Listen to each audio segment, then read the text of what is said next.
சூரியனை பிடிக்க வானத்தில் பறக்கும் சிறிய ஆஞ்சநேய சுவாமிக்கு ஜெயமங்கலம். சூரியனை நெருங்கி பறந்து செல்லும் அன்னை அஞ்சனை செல்வனுக்கு சுபமங்கலம். வானத்தில் பறக்கும் வானர வீரனுக்கு ஜெயமங்கலம்.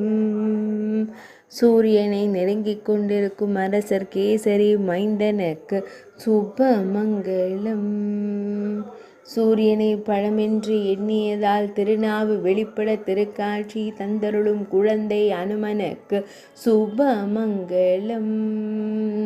திருவிரல்கள் நீட்டி பறந்து செல்லும் அரசர் கேசரி மைந்தனுக்கு ஜெயமங்கலம். வானுயர பறக்கும் வாயுகுமாரனுக்கு சுபமங்கலம். நீண்ட வாள் கொண்டருளும் வானர வீரனுக்கு ஜெயமங்கலம். சூரியனை நெருங்கும் ஸ்ரீராம தூதனுக்கு சுபமங்கலம். இடையில் மஞ்சள் நிற பட்டாடை அணிந்தருளும் சுந்தர செல்வனுக்கு சுபமங்கலம். ஆனந்தமாய் பறந்து செல்லும் கிஷ்கிந்தை செல்வனுக்கு ஜெயமங்கலம்.